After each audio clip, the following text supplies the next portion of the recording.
So let's think about the first phase, and this is where we're really understanding the imperative or the example or the spiritual truth or the promise in its historical cultural context. Um, Now, one of the reasons why we said interpretation comes first is because we're going to really, a lot of this is already done in our interpretation. When we've done good exegesis, all we have to do now is sit down and really think this through, because we've already done the historical cultural study, and so we know what it means in its original historical context. And all we're going to do here is take the data we researched or we got derived out of our exegesis and say, okay, now let's take that data and let's work towards an actual application. So these are some example of questions that you could ask yourself to make sure you really understand whatever it is you're trying to apply to yourself in its historical cultural context. One of the questions I have here is it addressed to someone specifically? If so, to who? Now, usually, in fact, almost always, the Bible is speaking to somebody other than yourself. Whether it's Paul writing to the Ephesians, or John to his first century audience, or Moses to his Jewish audience, it's written to somebody who's not you. But sometimes you really want to think very carefully as to the qualifications of the people it's addressed to.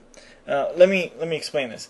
Sometimes Paul isn't addressing something to the Corinthians just because they're Corinthians, but sometimes he's addressing an imperative to the Corinthians because they're Christians.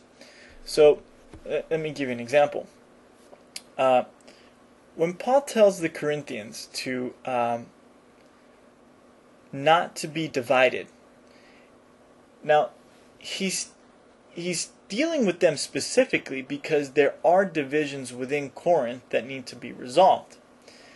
But at the same time, the reason he's telling them not to be divided is because in Christ the body should be united.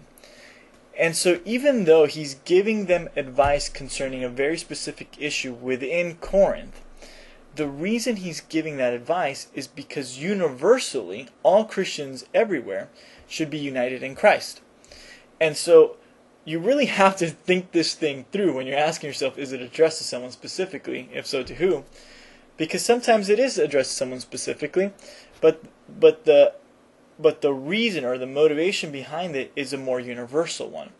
And so you have to kind of make a distinction there and really think out who is Paul addressing. And maybe a better way to ask this question is, would Paul address you? Like, would he give you the same advice? If he gives the Corinthians one advice, would he give you the same thing? Now, sometimes the answer is no. When Paul tells Timothy to bring him his coat, he's asking Timothy to do it because Timothy knows where it is. He's lived in his own time period, and he could do it for him. And Timothy was that kind of a servant to Paul. That obviously wouldn't apply to us. But anyway, there you have it. The second question is, are there historical limitations? If so, what? I just used a good example of how to use that question when I talked about Timothy bringing Paul's coat, because obviously there's an incredible historical limitation there, and that is, even if we wanted to take Paul's coat to him, there's no way we could do it. Historically, we're limited. We're incapable of doing that. Some other historical limitations are the law, for example. As believers, as Gentiles, you actually cannot be a part of the law covenant unless you're circumcised into the law. There is just a historical limitation there that the law was given to the Jews, the ethnic Jews, and to their descendants, and anybody who converts to Judaism by way of a circumcision. In Christianity today, a lot of people forget that you have to be circumcised into the law, and they just want to keep certain parts of it. But the reality is, in order to that the law has historical limitations that we have to consider. Another question you can ask yourself, we talked about, who it's addressed to, is there a historical limitation? But sometimes there's a literary limitation. Sometimes the reason Paul or anybody tells us something has more to... why they tell us what they're telling us is more important than what they're actually saying, as far as applying it to our lives. To give you one example, when Paul talks about the rapture in Thessalonians, he talks about the rapture, about how we're going to be changed and we're going to caught up with Christ at the last trumpet with the shadow of an archangel, and so we can take all that information and we can start making these applications as far as when the rapture is, and are we pre-trib or post-trib. But you have to, in order to understand its original historical context, you have to understand that Paul, what he was really trying to do with that passage was to encourage Christians about their dead brothers and sisters in Christ. Christians were dying, and Paul, by way of kind of encouraging them and giving them hope, told them, don't worry about your dead brothers and sisters. They will be raised again at the end, and they will actually go before us to be with Christ. And so as you're trying to understand, a spiritual truth like that, understanding its literary purpose, its literary limitations, will a lot of times give you a clue as to how to apply it to your life. A good application of the rapture passage in Thessalonians isn't figuring out when the rapture is. It's to take confidence and to have hope when a loved one who believes in Christ passes away. That's a great application for that passage. Finally, the last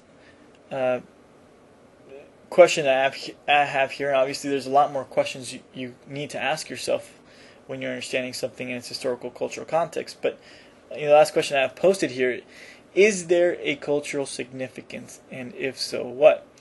And that's just true of any imperative. Some of them are really difficult to understand.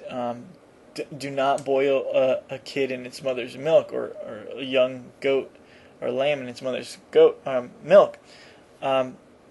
What's the cultural significance of that? And obviously there's speculation to that, but sometimes you're going to really understand what Paul is getting at. For example, when he talks about the woman with the braided hair. And so you want to understand its cultural significance so that you can ultimately boil this down into a principle. But in any case, these are the kinds of questions you want to ask yourself so you understand what the imperative means in its historical cultural context. And again, the examples I used of when Paul says, women don't braid your hair. It'd be foolish of us to just say that's what we're going to do.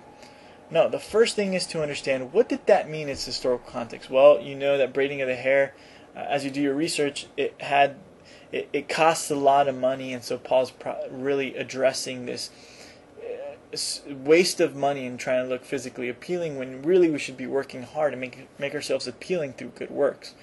We talked about Lot's example, and when Lot offered his daughters to the Sodomites, that's horrifying to our culture today. But in his culture, in his time period, in the audience that was originally written to, they would have seen that in a different light. And so before we can apply that passage to our lives, we have to understand the historical context and say, okay, this is what that meant, and so we have to take that into consideration.